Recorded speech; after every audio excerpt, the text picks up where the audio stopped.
Assalamualaikum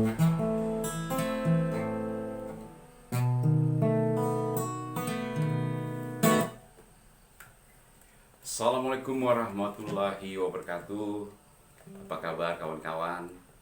Semoga dalam keadaan sehat dan tetap semangat untuk berkreasi, berkarya, menjemput rezeki. Dan kali ini adalah pembahasan tentang suara yang fals ataupun suara yang sumbang. Apa yang menyebabkan suara itu menjadi fals ataupun sumbang? Nah, berikut adalah pembahasannya satu demi satu, tahapan demi tahapan. Yang pertama adalah kita harus tenang, kita harus konsentrasi, dan tidak boleh mempunyai pikiran yang bercabang. Sebagai contoh adalah ketika musik sudah terdengar ataupun intro sudah dimainkan, kita harus betul-betul menyatu dengan keadaan ingin bernyanyi. Kita tidak boleh berpikiran kemana-mana ataupun memikirkan hal-hal yang di luar pada saat kita ingin bernyanyi. Jangan sampai kita kita sudah di atas panggung, apalagi di atas panggung yang banyak penontonnya. Kita jangan sampai terjebak dengan pikiran ataupun hal-hal yang di luar daripada itu. Umpama kita memikirkan, waduh gimana ya tadi si doi, ataupun udah tanggal sekian nih, kayaknya harus bayar kartu kredit dan lain-lain. Nah, kita juga jangan berpikir seperti itu. Jadi intinya fokus dan konsentrasi. Karena apa? Tidak fokusnya kita di dalam bernyanyi juga bisa berakibat suara yang fals. Jadi tetap fokus dan konsentrasi. Kemudian adalah kita juga harus mempunyai apa yang disebut dengan bayangan nada. Yang saya maksud adalah ketika musik sudah terdengar, maka telinga kita mendengar secara baik, dan kita harus bisa mencocokkan ataupun mengkonekkan antara musik yang kita dengar, notasi yang kita dengar, dengan apa yang ingin kita keluarkan lewat mulut kita, tentunya dalam bernyanyi. Misalnya begini, musiknya seperti ini. Suatu hari, itu, ataupun di sini. Suatu hari, atau di sini. Nah, kita sudah bisa berancang-ancang ataupun katakanlah memperkirakan suatu hari, seperti itu. Karena kalau kita tidak mempunyai bayangan nada, sering juga berakibat suara kita menjadi fals. Jadi intinya kita harus mempunyai apa yang disebut dengan bayangan nada. Pernah suatu ketika seseorang menyumbangkan suaranya, kemudian intro sudah terdengar, tetapi dia tidak mempunyai apa yang disebut dengan bayangan nada.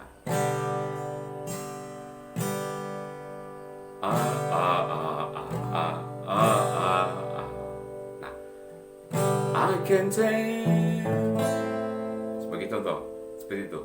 Dia baru setelah mencoba berulang-ulang baru ketemu I can tell, sebagai contoh seperti itu. Nah, kemudian berikut adalah tentang melatih ataupun katakanlah melakukan pemanasan dengan otot tenggorokan kita. Yang saya maksud adalah sebelum melakukan bernyanyi, kita juga harus melakukan pemanasan.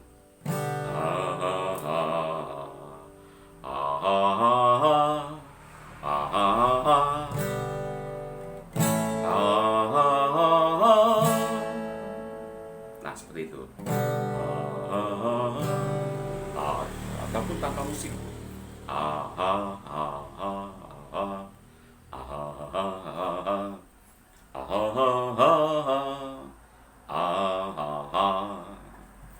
Nah, itu akan sangat membantu sehingga kita tidak terjebak kepada keadaan yang mungkin kurang enak atau mengenakan ketika kita sedang bernyanyi. Kalau kita tidak melakukan apa yang disebut dengan pemanasan, biasanya sering kita tercekik ataupun ada mungkin sesuatu yang mungkin dahak atau apa yang membuat rongga tenggorokan kita menjadi kurang nyaman. Kemudian adalah latihan pernapasan. Latihan pernapasan ini sangat penting sekali kawan-kawan. Kita jangan anggap enteng. Lakukanlah secara rutin dengan mungkin berolahraga pagi ataupun ya berjalan ataupun lari pagi ataupun berjalan santai, ataupun kalau kita tidak punya waktu untuk berolahraga di luar rumah, kita bisa melakukan itu di ruang tamu ataupun di kamar kita dengan cara melatih pernapasan. Latih pernapasan sebagai contoh adalah begini. Kita tarik secara perlahan, tahan, dan hembuskan juga secara perlahan. Kita tarik secara perlahan, tahan, hembuskan secara perlahan. Demikian seterusnya kita latih terus. Dan kalau kita sudah melakukan itu, biasanya kita akan menjadi lebih percaya diri. Karena apa? Rongga dada kita ataupun napas kita akan menjadi lebih lega, juga termasuk juga dengan diafragma kita akan menjadi lebih terlatih, dan suara yang kita keluarkan menjadi lebih sempurna, lebih baik dibanding kita tidak melakukan latihan pernapasan. Dan kemudian adalah posisi tubuh kita. Kita juga harus melakukan mungkin di cermin bagaimana seharusnya posisi tubuh kita. Tidak boleh terlalu tegak, tetapi hal yang normal saja. Tegak juga tidak boleh terlalu bungkuk ataupun menunduk. Juga tidak boleh terlalu santai ataupun terlalu tegang. Jadi lakukan secara normal saja. Kemudian adalah tentang memahami apa yang disebut dengan wilayah suara kita. Jadi kita jangan pernah memaksakan dengan tuntun yang terlalu tinggi ataupun mungkin dengan tuntun yang terlalu rendah. Sebagai contoh adalah kalau tune kita yang tertinggi di lagu tersebut atau lagu tertentu itu adalah misalnya di E, kita jangan pernah memaksakan dengan mungkin bermain di A atau di C atau di D. Jangan sampai hanya karena gengsi ingin teman saya bisa bermainnya di tune yang lebih tinggi, kita ikut-ikutan. Jangan, kawan. Itu akan berakibat fatal bagi kita. Dan tidak kalah penting adalah kita harus selalu bersyukur bahwa hari ini kita masih bisa bernyanyi. Mohon maaf bila ada hal-hal yang kurang berkenan, terutama pada para senior yang mempunyai pengalaman mungkin lebih luas, mungkin lebih banyak.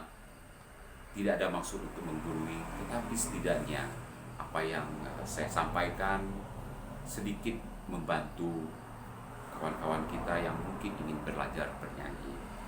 Bukan tidak mungkin, khususnya bagi penyanyi pemula, dengan berlatih secara rutin dan menerapkan apa yang tadi saya sampaikan, akan menjadi seorang penyanyi yang profesional, menjadi seorang superstar yang akan mengharumkan bagi diri Anda, bagi diri sendiri maupun keluarga dan teman-teman, bahkan akan menjadi penyanyi terbaik untuk Indonesia, bahkan dunia.